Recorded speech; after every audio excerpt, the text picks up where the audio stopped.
You can pick your nose, do whatever you need. So last night kind of just abruptly ended. We really didn't do much. After Prado Marfa, we drove up to the fort. Well, I guess that's enough. We drove up to the mountains in Fort Davis.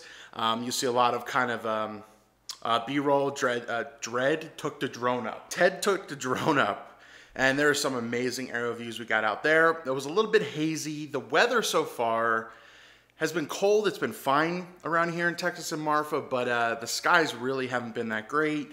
Haven't been able to do long exposures or anything, but it's still cool to see all of this kind of stuff. But after that, we went up to the, was it the McDonald Observatory? You know, that's where they do a lot of like night star showing and everything like that. We went up there just for shiggles because we were in the area, and we saw satellite. From there, we went back to check out the Marfa lights, which are the lights that are supposed to be from either aliens or atmospheric reflections or anything like that. I think I've debunked half of them.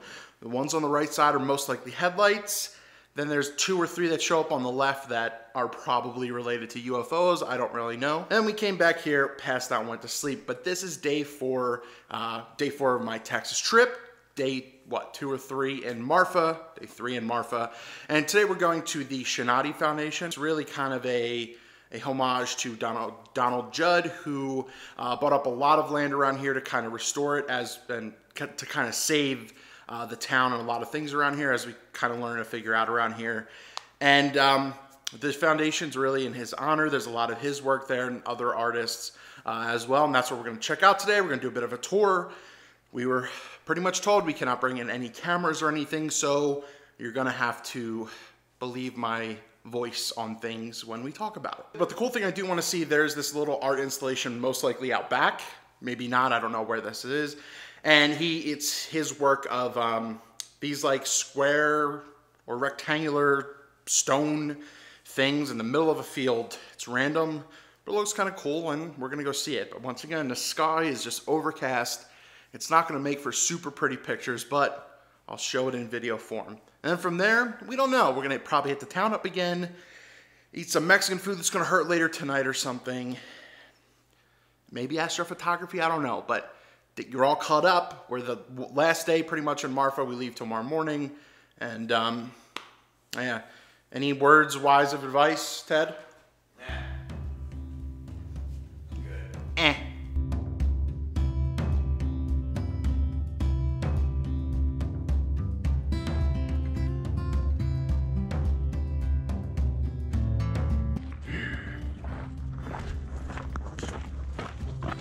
Great.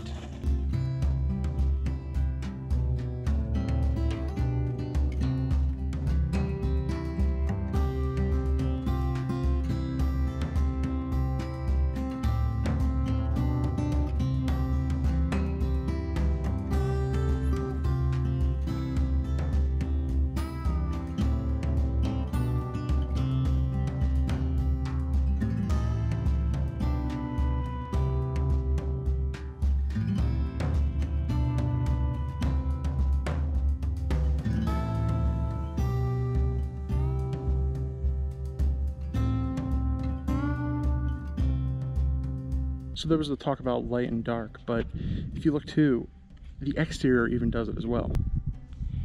See, darker, lighter. So it's inside and out. So once again, it is entirely too windy. That's why I have to do this voiceover.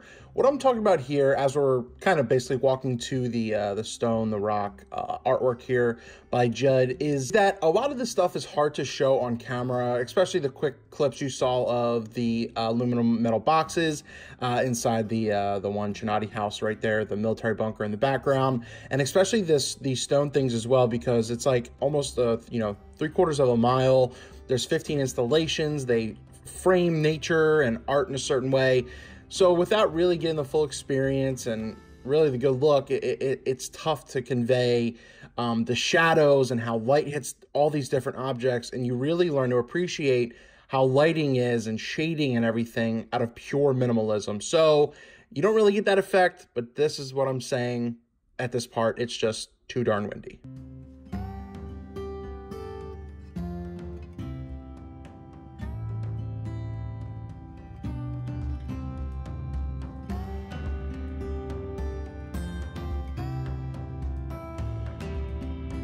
So we're back from Chinati, and I'm kind of going to wrap up everything because there's not too much time left. We're leaving tomorrow, and I really don't know what else I'm going to film, so this might be the last thing you'll see. So before I give you the recap, the out, and hear Ted's reactions to the whole Marfa trip as well, I just want to talk a little bit about Chinati and some of the things that we saw, and just to give you my thoughts on some of the things, because a lot of it's really cool.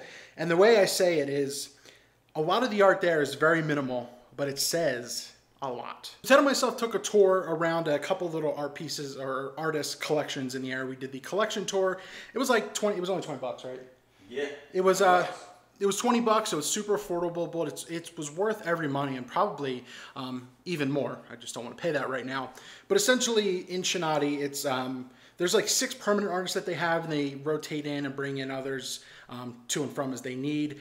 And Chinati essentially it's a foundation that was built over a army barrack. It bombed out a lot of areas, and Donald Judd came in, and with the help of their financial input, they were able to really preserve and save a lot of the stuff there as well, and to build and showcase art that Donald wanted to represent there himself, a couple friends and others in there that, like I said, there are a couple permanent fixtures there. And it's very interesting. The first place we went in are the 2 military bunkers of 100 boxes. The first bunker was essentially 52 boxes, and the other was 48. And they were all made of raw aluminum, so it was really cool, because when I walked in, I kind of didn't grasp what was going on. It really took a couple minutes to hit me, because he built them so many different ways, and they're all, you know, in line, they're all uniform, they look very awesome, the composition of them, you know, are great. But it's really the way the light hit inside, and we weren't really allowed to film in there, like I mentioned, but it was just the way they were, the way positioned. You could maybe see like, oh, that looks like that's open, then you went up to it. It was because of the way the light was coming in the window. Necessarily wasn't the case. Just turned out to be really cool, because you essentially started looking from all angles to see how the light was reflecting with things. And because the way the light was reflecting from outside or on the ceiling, you know, portions looked darker than the other. There was more gradation. It was a very cool experience, and I highly recommend looking at that. You don't really need to tell photos, because you wouldn't, or you really don't need video, because you wouldn't be able to get the same impact as you saw in person. Then, as you saw, we went down to the stoneworks out there, and they span over 3/4 of a mile, and they were different than what I thought they were, but they're really cool because they're all different shapes. They all have the same like dimensions and everything like that, all the same material, and they were just framed in different ways to interact with the environment. It's worth checking out. I would love to, we only went to like 3 of them, because just due to time's sake, and I sprained my ankle, so it's been throbbing. But besides that, I would love to come back one day and really look at all of them to see how the landscape and the environment plays with them in frames and lighting as well. Because the problem with our trip has been lighting. We haven't had the best light for photos or anything like that, as you've seen. So maybe next time. The next thing we saw was the Dan Flavin installations, and they were essentially in these 6 buildings. And they're all of this lamp work. He used between 4 and 6 primary colors, and the way they combine and the way the room was painted and the way it was reflected really changed the way the light looked and came out. I kind of tuned out that one a little bit because it kind of got repetitive. But the one thing that I liked is over the 6 buildings, we had a little bit of sun for some time. The way they were, you saw like obviously the sun coming in through a window, the window reflections were on the ground. But as you gradually move buildings, they moved up the wall. So once again, just another form of shadow light art. But then we went to Robert Irwin's house that he built, and it was built over top of in the same footprint of a bombed out, ruined type of army hospital. And what he did there is he kind of made it his own thing. It represents dark and light, obviously for life, and obviously for the darkness, sickness, and passing of people. And it opened in 2016. He was doing this work since like 1999. And you go inside and you really see the progression. They use this like black scrim light that you go around, and it really separates everything. Then you go through these dark to light doorways to the other side of the wing. And it was just a really cool experience just to see how everything was. And he kept everything pretty much the way it was supposed to look. And the town at first were a little apprehensive to him doing that. But then after so, they really respected how accurate he was to building the way, the hospital the way it was supposed to be. Last but not least, we saw John Chamberlain's work, and his is very interesting. And the one thing our tour guide mentioned was that it obviously doesn't relate to how Donald Judd saw things, because the way his work and Chamberlain's isn't the same. Chamberlain took basically used car parts and all random things and scrunched them together and crumpled them and created his art over something like that. So it was just different. I wasn't able to fully connect 100% with that. And this installation was in basically the middle of the town of Marfa, you know, right down the street from the city hall, from near the post office. There was like 2 that I saw, and it involved like a group hugging. I'll throw up a photo. And then one was like a couple hugging with their shoulder down. So we learned you're not really supposed to get anything from it necessarily, but it's art, it's abstract. I'm losing a lot of light fast. Like I said, this house is not great for light after a certain amount of time. But to recap, essentially, Ted and I really can't. I wanted to visit Texas. I wanted to visit Ted because I'm finally not around just New Jersey and New York. I wanted to get out. And Marfa was something we've always wanted to do for the past couple of years. Probably the past 2 years, we've had this idea. We were finally able to put it to work. I was able to take off of work, come down, and experience about it. I didn't really know about Chinati and Donald Judd and all that. Basically, the impact that he had on the town. And I think it was very, very cool to learn. If you ever have a chance to get out to Marfa, definitely take more than a couple days because there is actually a lot out here. Besides the typical go to the Prada store in the middle of the desert, like right outside of Venice or whatever, which is cool, but there's a lot you could do in the town. And just to see the culture in the town and everything was very awesome. But it was very interesting to see how dead it was. Like, it's almost kind of like a ghost town. And we were told possibly it's a slower time right now that we came up, which is fine. I couldn't do a lot of street photography, but I wasn't necessarily doing that because of the weather. Couldn't really do long exposures or anything, but we've got the vlog, the experience. I got to hang out with my man Ted over here. Come on over. Hello. So Ted, we finally did our trip. We did. What was your thoughts on everything? I think you nailed it. It's a little slow down here. A little bit. It's a different pace of life, but it was fun. I'm glad we came. I agree. It was 100% cool. Well, what was your favorite thing that you saw? Because you're more into the history and art than I am, obviously. Yeah. What stuck out to you most? Wow, the whole thing. So I want to come back personally. I'm going to say this in my video, but we did the tour today, which I argue you need to do the tour. The selections tour. Yeah, the selections tour. It's the half day. Which is a lot, but it gives you context for everything. True. And we had a really good tour guide today. Yep. And she knew her stuff inside out with 70s minimalism. But yeah, so next time I come, I want to do a self-guided tour where you can just kind of go enjoy the works. And that's the only thing. We had like, what, there are 10 people in our group or something like that. And the tour's about the tour's about 2.5 hours too, just to see like 3 or 4 different pieces of work as well. You need the tour because you need the context around it. Otherwise, you don't quite get it because the works are installed in the environment. That's the whole theme of this. So they're supposed to be part of the structure of the building or the outdoor space or whatever it is. And they're supposed to be here. So that once you kind of get a feeling for that, then it makes sense. And I think you can enjoy it more personally. I agree. I think so.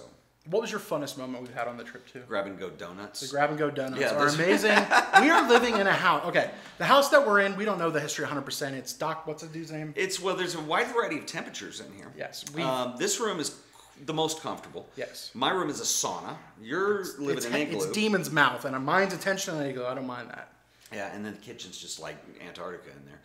But no, I think, man, just the whole taking it up. Like yesterday, we saw the Prada store, which I got frustrated because of the drone situation. Yeah, we tried to drone like we mentioned, but too many people around and stuff. So anyway, so we finally gave up on that. I thought it was too late, but we went into the Davis Mountains, and that ended up being a really nice experience. Cool. That was a cool experience. We got good drone footage. We did. We did. It was fun. Dude, awesome.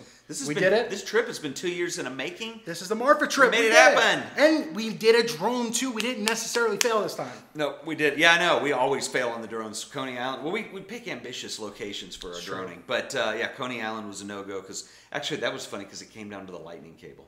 Yeah, and that was a fail. No one sold anything around it. I carried the Phantom 3 all the way to New York. To do nothing to Coney Island, yeah, and then took it home. So, all right, yeah, it was fun. Next time we'll do Coney Island, and it'll happen. That's fun. It was a good trip. That was the trip. That's it. I don't know if you're going to see any more after this. If not, stay tuned for another video. Are you lazy? You got to vlog, man. I'm done vlogging. Yeah, you got to vlog, man. I've got a sprained ankle. I'm dying over here. It's not Tomorrow good. It's going to be exciting. There's a 7-hour drive.